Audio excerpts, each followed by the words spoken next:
మొదటిగా ఆయన చెప్తున్నాడు. ఎవరు చెప్తున్నాడు ఈ మాట అంటే సంఘాసనకు చెప్తున్నాడు. ఎవరితో చెప్తున్నాడు? గట్టి ఎవరితో చెప్తున్నాడు? ఏమని చెప్తున్నాను? మీ పైన నాయకులుగా ఉన్నవాడు, లెక్క చెప్పాల్సిన వాడు, మీ పైన నాయకులుగా ఉన్నారే, సేవకుడు కానీ సంఘ పెద్దలు కానీ మీరు ఏర్పరచుకున్నారు కదా, వారు లెక్క చెప్పవలసిన వారు కనుక వారు మీ ఆత్మను ప్రయత్నిస్తున్నారు. వారు ఒకవేళ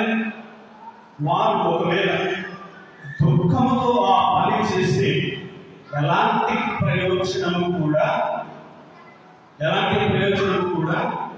ఉండదు. ప్రయోజనం ఉండదు.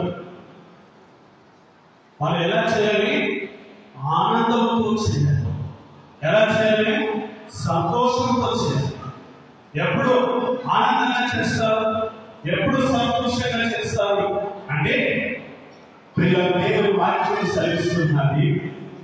దేవుడు వారికి చెప్పిన మాటలు వారిని బోధిస్తూ ఉన్నారు కనుక, దేవుడు వారికి చెప్పిన క్రమము మీకు బోధిస్తూ ఉన్నారు కనుక, ఆ మాట చొప్పున, ఆ క్రమము చొప్పున మీరు చెయ్యండి. ఆ మాట చొప్పున వారు ఏదైతే చెబుతూ ఉన్నారో, ఎవరు మీరు పైన నాయకులుగా నియమించుకున్నారు కదా, మీ సంఘంలో ఉండే సేవకుడు కానీ, మీ సంఘంలో ఉండే సంఘ పెద్దలు మీరు కొంతమంది నియమించుకున్నారు కదా, వాళ్ళు చెప్పిన మాట మీరు చెయ్యండి. వారు చెప్పిన మాట మీరు చేసినప్పుడు, వారు చెప్పిన మీరు నడుచుకున్నప్పుడు, వారు చెప్పిన విధంగా మీరు ప్రవర్తించినప్పుడు మీరు మీ కుటుంబము, సంఘము ఆశీర్వదించబడతారు. వారు చెప్పిన విధంగా మీరు నడుచుకుంటే జీవించబడతారు. మీరు వారు ఒకవేళ దుఃఖంతో ఆ పని చేస్తే ఎలాంటి ఆశీర్వాదాలు కూడా రాదు. వస్తారండి? వస్తారా? రాదు. ఎందుకు? వారిని ప్రత్యేకంగా ఏర్పరచుకున్నారు. వారిని ప్రత్యేకంగా మీరు నిర్ణయించుకున్నారు. సంఘ సేవకులుగా ఉంటే ఇతని ద్వారా మా సంఘం ఆశీర్వదించబడుతుందని మీరు ఏర్పరచుకున్నారు. సంఘ పెద్దగా ఉంటే ఇతని ద్వారా సంఘానికి మంచిగా జరుగుతుందని మీరు ఏర్పరచుకున్నారు. కనుక వారు ఏమి చెబుతూ ఉన్నారో వారు చెప్పిన దానికి శ్రద్ధగా వినండి. ఫస్ట్ వారు చెప్పిన దానికి శ్రద్ధగా ఆలోచించండి. ఫస్ట్ ఆ ప్రకారం మీరు జీవించండి. అలా జీవించినప్పుడు, అలా నడుచుకున్నప్పుడు, అలా మీ ప్రవర్తన మీరు సరిదిద్దుకున్నప్పుడు మీరు ఏం చేయబడతారు?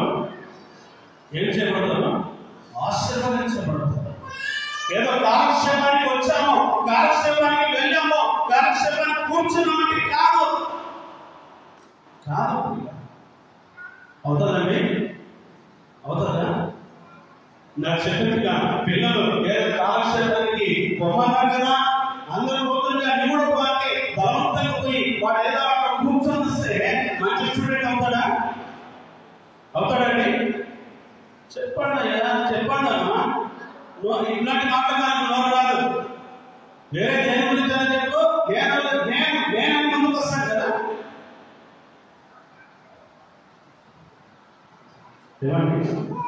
దేవుని నా మాటలు మీకు బాధ కలిగించవచ్చు, మీకు ఏంటి ఇలా చెప్తున్నా అనుకోవచ్చు. నేను చెప్పని దేవుని సన్నిధిలో మీరు ఆశీర్వదించబడాలని ఉద్దేశంతో మాత్రమే చెప్తున్నాను.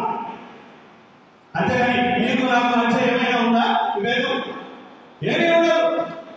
ఉందండి? ఎవరికో చెప్తున్నాను, మీరు ఆశీర్వదించబడితే, మీరు దీవించబడితే, మీరు ప్రభు సన్నిధిలో మీరు నిలబడితే, దేవునికి ఇష్టమైన బిడ్డలు మీరు జీవిస్తే ఆయన ఇచ్చే పరలోక రాజ్యము మీరు నిలచాలి అన్న ఆశను చెప్తూ ఉన్నాను. దేవుని వాక్యం చదివేయడం చూస్తున్నాం. ఎలా నడుచుకోవాలి? సేవకుడు చెప్పినట్టుగా నడుచుకోవాలి. ఎందుకంటే వారు లెక్క చెప్పవలసిన వారుగా ఉన్నారు. లెక్క చెప్పేది కేవలం ఇక్కడ మాత్రమే కాదు, కేవలం సంఘంలో మాత్రమే కాదు, సంఘర్షణ మధ్యలో మాత్రమే కాదు లెక్క చెప్పేది. ప్రభు రాకడలో ఆయన ఎదుట నిలబడి, ఇదిగో నేను నా సంఘానికి ఈ మాట బోధించాను, నా సంఘ బిడ్డలు ఇలా నడుచుకున్నారు, నా సంఘ బిడ్డలు చెప్పిన ప్రతి మాటతో క్రమంగా నడుచుకున్నారు. నా బిడ్డలు ఇందులో మీరు నా బిడ్డలు, వీళ్ళు నాకు ఇచ్చిన దేవుని జనాంగం నా బిడ్డలు వీళ్ళు అని గర్వంగా చెప్పుకోవాలి, గర్వంగా చెప్పుకోవాలి. అంతేగాని